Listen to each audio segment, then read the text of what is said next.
ورور مې د کلا دروازه وټکوله. څوک دروازې ته راغلی او دروازه یې خلاصه کړه. موږ ورننوتلو. یوه غږ وکړ: بهادر خان لالا ته یې؟ هغه زلمی هلک زما د کاکا زوی و، خو زه یې کله پیژندم.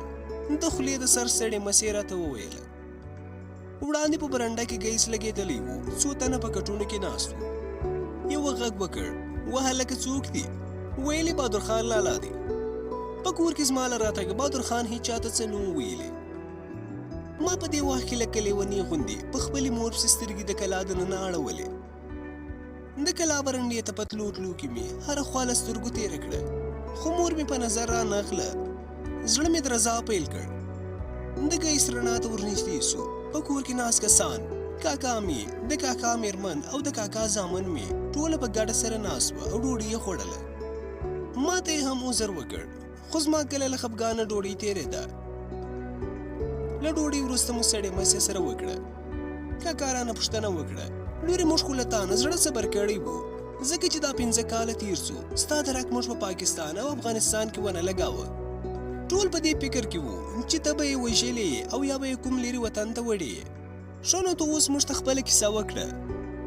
زما خو له ډېرې ژړا نه ستونی نښتې وو، خو زړه مې رالوی کړ او ټوله کیسه مې ورته له سره تېره کړه. هغوی ټولو راته رډ رډ کتل، هک پک حیران وو. کله مې چې خپله کیسه لا نیمایي ته نه ورسولې چې د کاکا د مېرمنې په مخ روڼې اوښکې را روانې وې. بهادر خان هم سترګې له اوښکو نه پاکولې. د کاکا رنګ مې شیبه په شیبه ژېړېدی. د کیسې په پای کې مې کاکا خپلې اوښکې په دسمال وچې کړې. کاکا مې ټولو ته وویل: بس دی نور مه ژاړئ. څانګې لورې، تا لکه رښتیا هم څانګه، پښتو او غیرت دې کړی دي. له سعودي نه د تورو حبشیانو وحشیانو نه دې ځان راخلاص کړی دي او راغلې. په تاریخ کې د پښتنو شمله جګه کړه. موږ هماغه سړی چې رښتیا هم د اشرارو قمندان وو، شرعي پښتني او ولسي عدالت ته راکش کړی دي.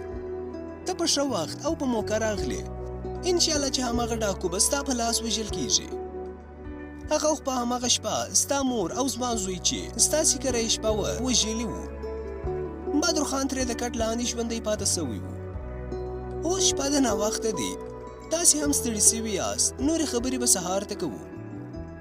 ویلې څانګې ته ځای برابر کړي چې آرام وکړي. ځای چې ټول ویده سو، هر یو خپلې بسترې ته لاړې. زه په خپله بستره کې تر سهاره ژړېدم. یوازې سهار کېده چې سترګې مې ورغلې وې. چې راپورته سوم د ورځې 10 بجې وې. له چای مای نه وروسته کاکا مې او بهادر خان له بیرونه راننوتل. هغوی سهار وختي د کلي سپین ږیرو او ملا امام سره د دعوې په باب خبرې کړې وې. د نورو نږدې کلیو مشران یې هم اخري جرګې او پرېکړې ته راغوښتي وو. 2 ورځې وروسته د جمعې په ورځ اخري جرګه وه. شیر و ډاکو به د جمعې په ورځ محکمې ته حاضرېږي. ویلې څانګې لورې، په دغه ډاکو پسې زموږ هلکان څو ځلې ورغلي دي. لارې ورته نیولې وه، خو تر اوسه لا ژوندی دي. اوس خو ملا د ولس فیصلې ته رانیولې دي. هغه جرګې ته ویلي دي که چېرته به ما ثبوت سي، خپل مرګ مې وربخښلی دی. هغه خو په دې پوهېدی چې څانګه بیا دې ملک ته نسي راتلی چې په ما شاهدي وکړي. دا ښه کار وسو چې ته په خیر سره راغلې. ما وویل: کاکا جانه، شیر و ډاکو به څنګه رانه ژوندی پاته سي؟ هغه د ژوندي پرېښېدو حق نه لري. که د هغه وینې څوک راکړي زه به یې وڅښم.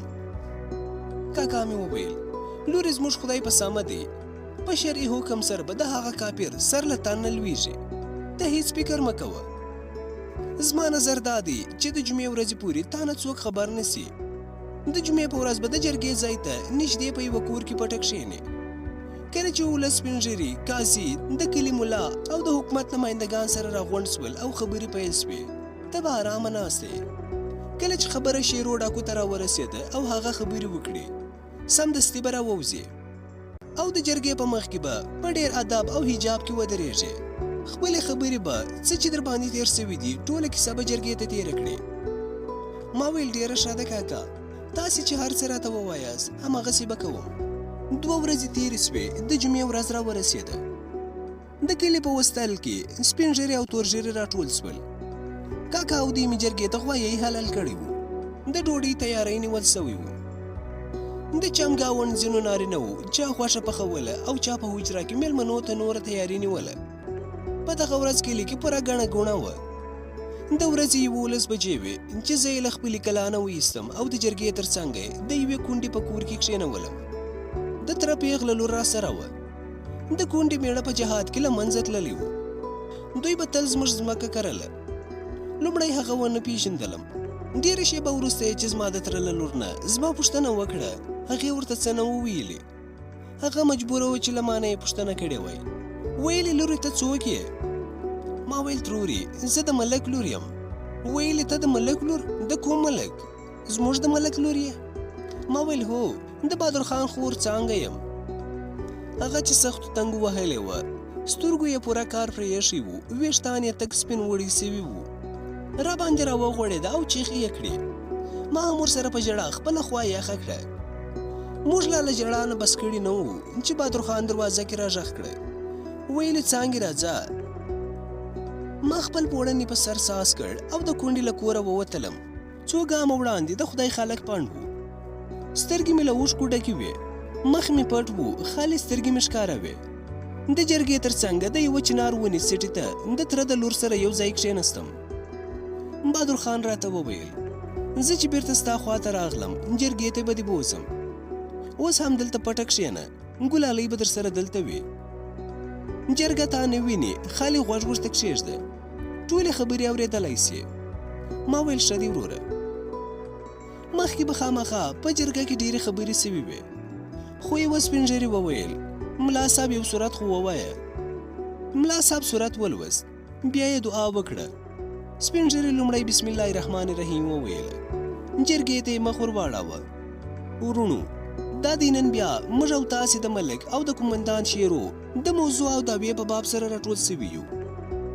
نن په دې جرګه کې د کلي سپین ږیري، علما او قاضي صاحب هم حاضر دي. بهادر خان او ملک دوی ناست دي.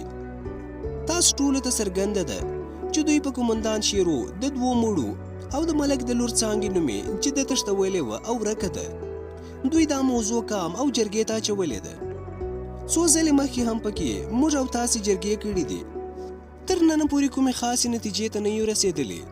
تاسې د کام او د وطن سپین ږیري په خپل وار سره خپل نظر څرګند کړي. د جرګې له منځه بل سپین ږیري ودرېدی او ویې ویل، ورونو، په موږ کې تاړه معلومه ده، څوک چې له چا نه مړی وکړي او یا بد ور واړوي، د هرو بدو په مقابل کې تړه او نرخ معلوم دي.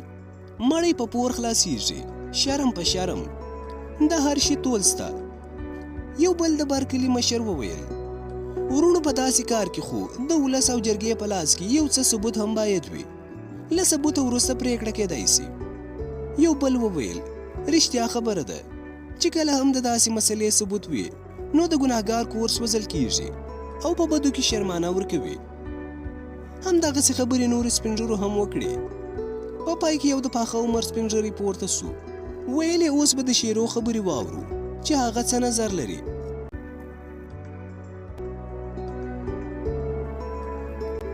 قدرمنو اورېدونکو، دا برخه پر همدې ځای پای ته رسېږي. تر یوې بلې برخې د الله په امان.